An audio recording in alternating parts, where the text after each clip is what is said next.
The sun hung low over Lexington, Kentucky, casting a warm, golden glow over the winding streets, as if nature itself were paying homage to the city's historic charm. Officer Mark Anderson sat in his patrol car, his eyes methodically scanning the traffic ahead, while his mind wandered briefly over the familiar hum of the evening. He adjusted his rearview mirror with practiced ease, a small ritual that allowed him a moment of reflection before duty took full precedence. His partner, Emily Carter, sat beside him, her pen tapping steadily against the notepad she clutched in her hand. She was busy recording the observations from their earlier call, her neat, precise notes serving as both a record and a silent reassurance that every detail mattered in their line of work. They were stationed near Ashland Avenue, a thoroughfare that marked a subtle yet unmistakable shift in the neighborhood's character. On one side stood modest, single-family homes, while on the other, upscale condominiums and renovated townhouses whispered of an evolving community. It was in this setting, where the past and present intertwined under the fading light, that Mark's attention was abruptly captured. As his eyes roamed the busy street, they locked onto a sleek black vehicle gliding gracefully past them. The driver, an African-American woman, was clearly distinct among the night's passing silhouettes.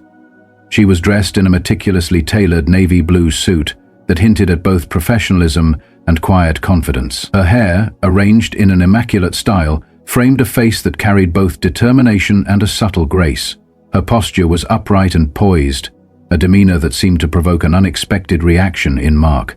His gaze narrowed, and with a low murmur that betrayed his underlying irritation, he remarked, almost to himself, "Look at that, fancy car, bet she's up to something."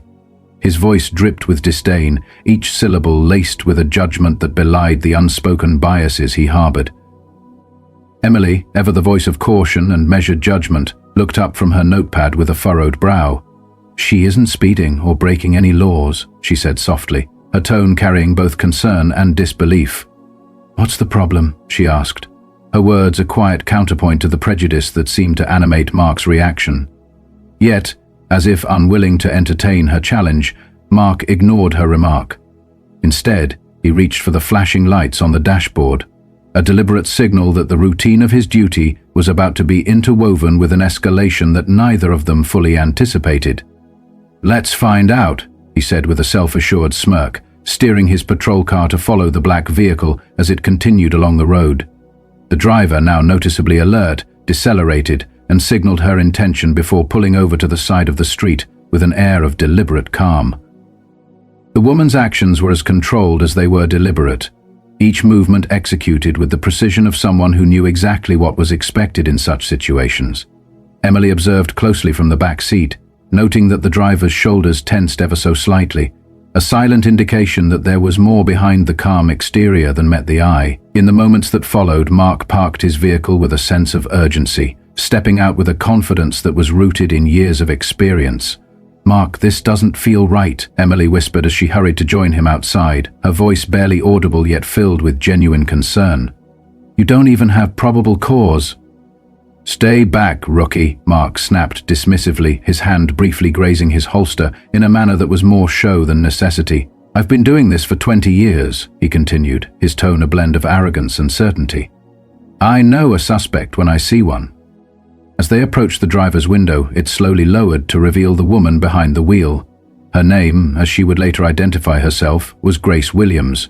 Her expression was one of calm caution, her dark eyes scrutinizing the two officers with a measured, almost defiant determination. "Good evening, officers," she greeted evenly, her voice steady despite the evident tension. "Is there a problem?" she asked, her words polite yet laced with an undercurrent of challenge. Without waiting for an answer, Mark leaned in close, his shadow stretching across the interior of the car as if to impose his authority, and barked, "License and registration." He ignored the question that lingered in the space between them. In response, Grace moved with quiet deliberation. Her hands, graceful and precise, retrieved her documents and placed them on the dashboard before sliding them across to the waiting officer. Emily's gaze remained fixed on the scene, her keen observation catching a faint tremor in Grace's fingers, a subtle sign that something was amiss. Her instincts whispered that the fault did not lie with Grace, whose conduct had been entirely proper, but rather with Mark. whose demeanor had shifted from routine professionalism to an unnecessarily aggressive stance. "What brings you to this part of town, Miss Williams?" Mark inquired, his tone turning sharp as he scanned the documents. Grace tilted her head slightly, maintaining her composure as she replied in a measured tone. "I'm on my way to a meeting." Mark's lip curled into a sneer, his voice dripping with contempt as he muttered, "Must be some meeting, driving a car like this." At that, Emily felt a knot form in her stomach. The tension in the air was palpable, thick enough to be felt by the onlookers who began to notice the unfolding drama. Emily stepped closer to Mark, her voice dropping to a quiet, urgent whisper. "Mark, she's cooperating. Let's not escalate this unnecessarily." But Mark was beyond the reach of reason. Without pausing to consider her words, he moved to the driver's door and with a curt command ordered, "Step out of the car." His grip tightened on the door handle as if to physically impose his authority over the situation. For a brief moment, Grace's confident composure faltered. "Is there a reason for this?" she asked, her voice firm yet calm, a plea for clarity in a moment that was rapidly spiraling out of control. "I said, step out," Mark growled, his tone laced with barely concealed hostility. With a forceful yank, he swung the door open. Grace, undeterred, unbuckled her seatbelt and stepped onto the pavement with deliberate caution, her every move measured and dignified. Yet as she did so, Emily's heart began to race. She watched in dismay as Mark reached out and seized Grace's arm with an unnecessary roughness, pulling her forcibly to the side of the car. Grace stumbled slightly, catching herself against the doorframe, the abruptness of the motion sending a clear message that the situation was now far from ordinary. "That's enough," Emily suddenly blurted out, stepping forward with a tremor in her voice that betrayed both fear and a resolute determination. "She hasn't done anything wrong." Her protest hung in the air as Mark shot her a withering glare. "Stay out of this, rookie," he barked, his voice laced with an authority that now bordered on arrogance. At that moment, Grace straightened her jacket and met Mark's glare with unyielding resolve. "This is harassment, Officer Anderson," she stated calmly, her voice imbued with a quiet firmness that underscored her unwavering confidence. "I know my rights," she added, meeting his smirk with an unflinching gaze. "Out here, rights are what I say they are," Mark retorted with a sneer, his voice low and mocking. Grace's jaw tightened imperceptibly, yet she did not retreat. Standing only a few feet away, Emily felt a surge of conflicting emotions, fear, anger, and an overwhelming sense of responsibility, as she realized that this was no longer just a routine traffic stop. It had become a battleground for principles far larger than a single interaction. The atmosphere around the car grew charged with the energy of an impending storm. Mark's grip on Grace's arm tightened, his actions growing increasingly forceful as he shoved her even closer to the side of the car. In the commotion, Grace's bag slipped from her shoulder, its contents, a set of keys, a mobile phone, and a small notepad, scattering across the pavement. Grace exhaled sharply, her composure never fully lost, despite the blatant display of excessive force. "This is completely unnecessary," she said, her tone clipped but controlled as she attempted to reassemble the scattered items with the precision of someone who refused to be derailed by injustice. Unperturbed by her reassurances, Mark's demeanor shifted into something darker and more calculated. He crouched down near the spilled belongings, his movements deliberate and invasive as he began to pick through her personal effects, without any semblance of permission or justification. "What's a woman like you doing driving a car like this?" he muttered under his breath, his voice barely audible yet heavy with implication. Emily stepped even closer, her hands clenched tightly at her sides, her inner turmoil manifesting as she protested, "Mark, this isn't protocol. We don't have probable cause to search her things." But Mark waved her off dismissively, his focus fixed on his own narrative. "You've got a lot to learn, rookie," he snapped, his tone condescending. "This is how you keep the streets clean." His words cut through the tension like a blade, and Grace's voice hardened as she interjected. "Officer Anderson, you are violating my rights. You have no reason to search my property." Yet even as she spoke, Mark's actions spoke louder than her protests. He straightened up, holding up one of her credit cards as if it were some piece of damning evidence, and said, "You don't get to lecture me, lady. You're in my town now." But Mark waved her off dismissively, his focus fixed on his own narrative. "You've got a lot to learn, rookie," he snapped, his tone condescending. "This is how you keep the streets clean." His words cut through the tension like a blade, and Grace's voice hardened as she interjected. "Officer Anderson, you are violating my rights. You have no reason to search my property." Yet, even as she spoke, Mark's actions spoke louder than her protests. He straightened up, holding up one of her credit cards as if it were some piece of damning evidence, and said, "You don't get to lecture me, lady. You're in my town now." At that moment, a small crowd began to gather on the sidewalk. Their murmurs grew louder with each passing second, and several bystanders pulled out their phones, intent on recording the unfolding drama. Grace noticed the shifting tide of public attention, but refused to be distracted. Her eyes remained locked on Mark as he took a step back toward the car. Emily's heart pounded in her chest when she noticed something startling. Mark's hand had slid into his pocket, and a small plastic bag was now visible between his fingers. It was a bag that had not come from Grace's belongings. It was clearly something Mark had concealed from view. "Mark," Emily hissed, her voice barely above a whisper, "what are you doing?" But Mark offered no answer. Instead, he leaned into the car and, with an almost theatrical flourish, slipped the bag under the driver's seat. Then, turning back to the onlookers as if to announce a grand discovery, he raised his hands dramatically. "Well, well," he announced loudly, his voice ringing out for everyone to hear as he held up the bag containing a white powder. "Looks like we've got ourselves a little drug situation here." Grace's eyes widened in shock, a mixture of disbelief and anger flashing across her face. "That's not mine," she said firmly, stepping toward him as if to challenge the narrative he was constructing.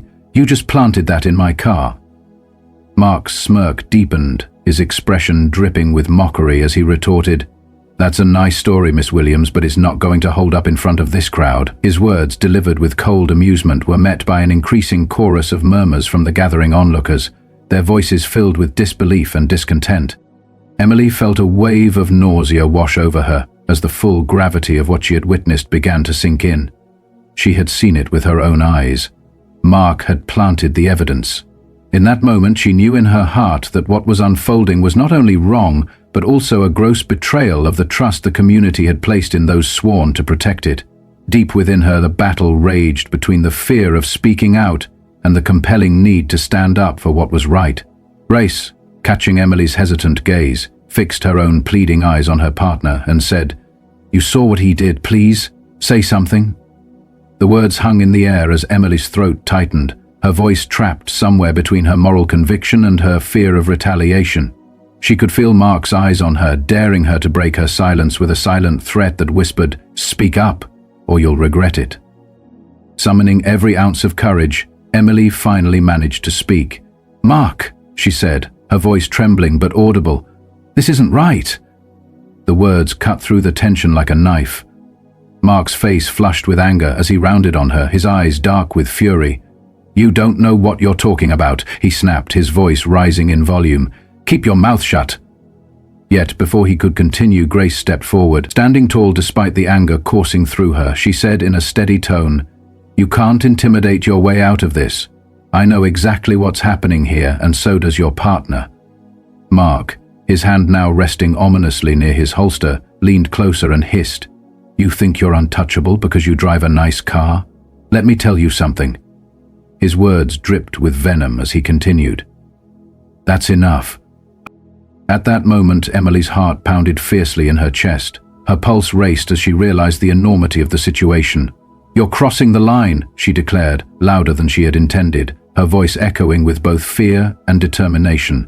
The growing crowd around them bore witness to the confrontation, their collective stares a silent jury as Mark hesitated, glancing around at the onlookers. He clenched his jaw, clearly unsettled by the public scrutiny, yet he said nothing further. Grace, taking a deep breath, looked over at Emily with gratitude in her eyes and said quietly, "Thank you for speaking up. But this isn't over."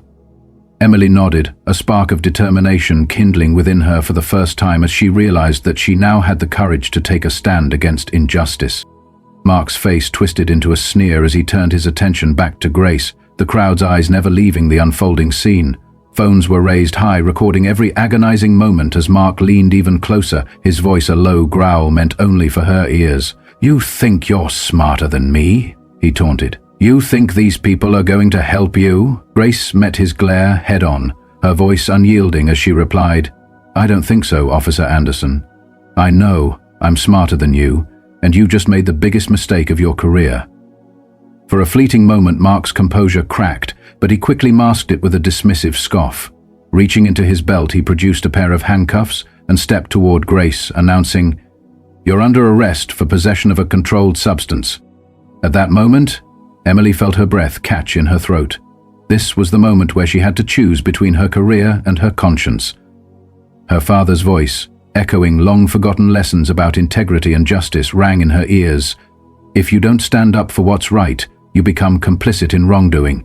"No," she said suddenly, her voice slicing through the tension like a finely honed blade. She stepped squarely between Mark and Grace, her hands raised in a gesture of both defiance and protection. "This isn't right, and you know it." Mark's face flushed with fury as he barked, "Move out of the way, rookie. Don't make me report you for insubordination." Though her voice wavered, Emily held her ground. "You planted that evidence, Mark. I saw you do it. I won't be a part of this," she declared, her tone resolute despite the fear that gripped her heart. A ripple of shock spread through the gathered crowd, their murmurs transforming into audible gasps of disbelief. Grace's expression softened ever so slightly as her eyes locked onto Emily's, silently conveying a heartfelt, "Thank you."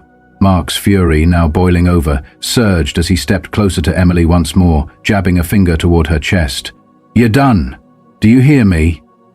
I'll make sure you never wear that badge again," he threatened. Summoning every ounce of inner strength, Emily squared her shoulders and met his glare without flinching. "If that's what it takes to do the right thing, then so be it," she said, her voice steady despite the tumult of emotions swirling inside her.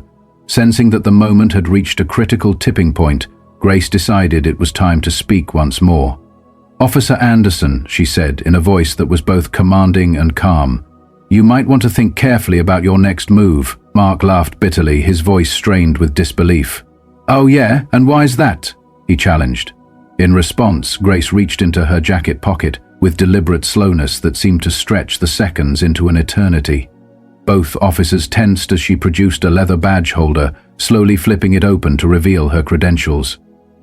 "My name is Captain Grace Williams," she announced in a tone that was calm yet firm. "I am the new commanding officer for this precinct." For a long, charged moment, silence reigned. Mark stared at the badge in disbelief, his mouth opening and closing like that of a fish caught on dry land. Emily felt her knees weaken under the weight of the revelation. That's not possible," Mark stammered, his confidence crumbling as the truth settled in. Grace interrupted him gently but firmly. "You didn't even bother to ask before deciding I was a criminal, did you?" Her words carried a quiet rebuke, a reminder that every person deserved to be treated with dignity and respect, regardless of appearances or assumptions. "It shouldn't matter who I am," she continued, her tone unwavering. "Every person deserves to be treated with respect, not judged by the color of their skin or the car they drive." At these words, Mark's face paled, and the murmurs of the crowd swelled into a chorus of disbelief and indignation. Some members of the crowd cheered, while others shouted angrily, their voices merging into a single, resounding demand for justice. The full reality of Mark's misconduct and the gravity of the moment sank in as onlookers began to voice their discontent. Emily took a small step back, her mind reeling with the enormity of the injustice that had been laid bare before everyone. Grace then turned her attention back to the crowd, her voice rising above the din. "This isn't just about me," she declared. "It's about holding people like him accountable. It's about ensuring that no one, not even those sworn to uphold the law, is above it." Mark's face reddened as he took another step forward, his tone bitter and defiant. "You think you're some kind of hero," he sneered. "You don't know what it's like to deal with the real criminals out there. You sit behind a desk while I'm out risking my life." Grace raised an eyebrow, her calm demeanor unshaken by his tirade. "And you think that justifies planting evidence, using your authority to intimidate and degrade innocent people?" she asked. "You're not risking your life, you're ruining others." Emily felt her chest tighten as she listened, knowing that she had always sensed cracks in a system that was meant to protect. Yet seeing them exposed in such a raw, unfiltered manner was overwhelming. Grace, now turning her focus back to Emily, spoke with a gentle firmness. "Officer Carter," she said, "I know this isn't easy for you, Speaking up today took a great deal of courage. Don't lose that. Emily nodded slowly, her voice barely above a whisper as she replied, I won't. Mark, still holding his badge, looked at Grace with a mixture of resentment and desperation. You're making a mistake, Captain, he warned. People like you don't last long in this job. Grace stepped closer, her eyes locking onto his with a clarity that cut through the tension. People like me, she challenged. You mean people who believe in justice and equality? Her words were measured and resolute. If believing in justice and equality is a mistake, then it is one I will gladly make. At that moment the crowd erupted in applause, their voices drowning out Mark's protests as they rallied behind Grace's call for accountability. Grace then turned to the nearest bystander, her tone brisk yet sincere. Thank you for recording this, she instructed. Make sure it gets shared. Mark's face twisted in fury as he shouted, You're throwing me under the bus for optics. This is all just a show. Grace met his outburst without flinching, replying simply, No, Mark, this is accountability, something you clearly do not understand. As the sound of approaching sirens grew louder, signaling the arrival of backup, Grace's presence became ever more commanding. Mark now reluctantly handed over his badge and holster, his shoulders slumped in defeat, and his bravado crumbled under the weight of the undeniable truth that had been exposed. Emily watched as another patrol car pulled up. 2 additional officers stepped out, their eyes darting between the crowd and the scene before them. Grace raised her hand in a clear, authoritative gesture and addressed the new arrivals. Officers, she said firmly, please escort Mr. Anderson to the precinct. He is suspended pending a full investigation. Mark's face turned an even deeper shade of red as he protested, You can't be serious, this is my precinct, my team. But Grace did not deign to look at him. Not anymore, she replied evenly, her voice leaving no room for further argument. The crowd, now emboldened by her decisive actions, cheered as the officers reluctantly led Mark away. Some shouted words of support for Grace, while others demanded justice for the countless people Mark had wronged over the years. Turning to face the assembled crowd, Grace raised her voice once again, this time with a message that reached every corner of the gathering. This is just the beginning, she declared with resolute determination. Today, we are taking a stand against corruption and prejudice, but our work doesn't stop here. It is up to every one of us to demand accountability and to ensure that our system works for everyone. The crowd responded with a wave of applause and shouts of agreement, their voices a united call for change. Emily felt a lump in her throat as the magnitude of the moment pressed upon her. She realized that this was no longer merely about Grace or Mark. It was about the community reclaiming its trust in the people who were meant to protect them. As the scene began to wind down and the crowd slowly dispersed, Grace approached Emily with a gentle expression. You did the right thing today, she said softly, her tone filled with both reassurance and admiration. I know it wasn't easy. Emily nodded, her voice barely audible as she admitted, I was scared. I didn't know if I'd lose everything. Grace placed a comforting hand on Emily's shoulder. You didn't lose anything that truly matters, she said, her words warm and encouraging. Integrity is what defines us, not the badge. Emily blinked back tears, feeling a sense of pride she hadn't known since the day she had joined the force. For the first time, she truly understood what it meant to serve and protect with honor and compassion. At that moment, a local news crew arrived, their cameras already rolling as they captured every detail of the unfolding events. Grace took a deep breath, fully aware that the spotlight was about to shine brighter than ever before. She turned toward the camera, her expression calm but resolute, and declared, What happened here today is a reminder that no one is above the law, not even those sworn to enforce it. We have a long way to go, but change starts with moments like this. As the crew recorded her every word, Emily stepped back and allowed Grace to take center stage. She glanced at the dispersing crowd, noting how the air was charged with a newfound sense of hope and determination, a feeling that promised a fresh start for the community and for herself. This day, marked by courage and an unwavering commitment to justice, signified the beginning of a new chapter. It was a moment when old systems were questioned and a broken system began to be reshaped from within. For Grace, it was a chance to rebuild trust and accountability, and for the community, it was a spark that could ignite a larger movement for justice. As the sound of sirens faded into the distance and Mark's patrol car disappeared down the road, Grace and Emily stood side by side, They faced the future together, ready to confront whatever challenges might come next. In that quiet aftermath, with the echoes of the crowd's cheers still lingering in the air, both officers realized that the events of that evening had changed them irrevocably. Grace's steadfast leadership had not only exposed corruption and prejudice, but it had also ignited a passion within Emily, a passion for truth, fairness, and the relentless pursuit of justice. As they walked away from the scene, the golden glow of the setting sun seemed to promise that, despite the darkness of the past, a new dawn was on the horizon. Every step they took was laden with the weight of responsibility, yet also filled with the hope of a brighter, more just future. For Emily, it was a journey of rediscovery, a reaffirmation that the oath she had taken was not merely words on paper, but a pledge to uphold the values of integrity, respect, and compassion. For Grace, it was a battle hard fought, a challenge to dismantle a legacy of abuse and to build a new standard for those entrusted with protecting the community. The memory of that fateful night would linger long after the sun had set on Lexington, a reminder that courage and accountability were not abstract ideals, but living, breathing principles that could transform even the darkest moments into opportunities for change. As they continued down the quiet street, illuminated by the soft light of the evening, both women knew that their paths were forever intertwined. They had become beacons of hope in a system that had long been shrouded in injustice, and together they vowed to see that the lessons of that night would inspire reforms that would benefit everyone. In the days that followed, the story of that turbulent traffic stop spread throughout the community. Neighbors discussed it in hushed tones over coffee, local newspapers published in-depth reports, and social media buzzed with conversations about accountability, integrity, and the need for reform in law enforcement.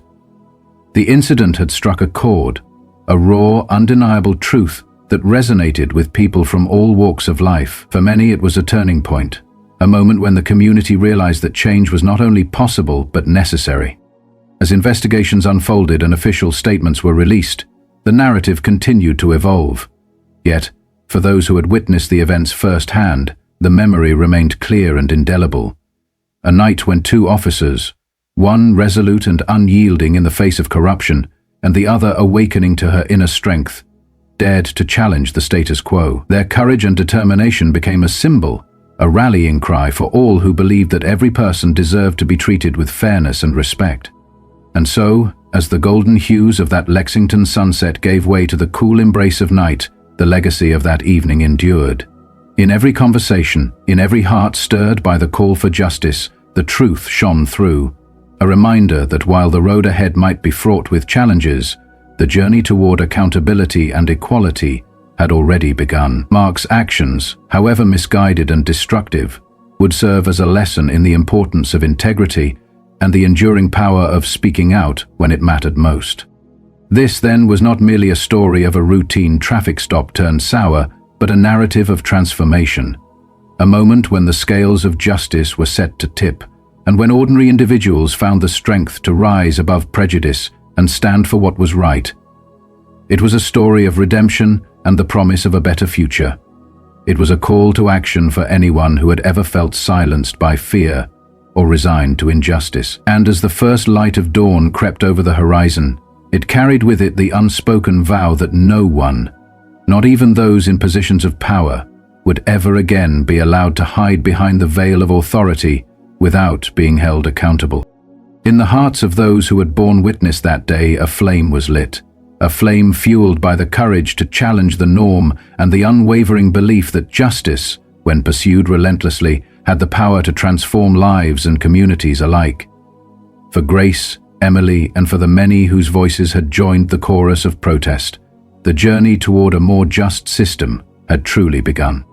As the narrative of that evening wove itself into the fabric of the community's collective memory, it became a testament to the transformative power of truth and the enduring resilience of the human spirit.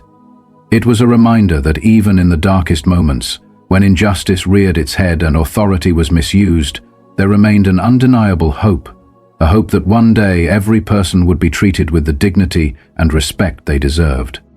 And so, with each passing day, as the story continued to unfold in headlines, discussions, and quiet reflections, the legacy of that golden evening served as a beacon of change. It was a call to all those who had ever doubted the power of standing up for what was right. A reminder that even in the face of overwhelming adversity, the truth would prevail, and justice, however long it took, would ultimately find its way to the light. Thus concludes the account of that fateful night, a narrative of courage, of betrayal, and of hope. It is a story that will be remembered not just for the actions of one man, but for the voices that rose in unison to reclaim the meaning of duty, honor, and the fundamental rights that bind us all. In the end, the legacy of that day will serve as a catalyst, igniting a movement that seeks to transform not only a broken system, but also the very heart of a community determined to forge a path toward a fairer, more just tomorrow.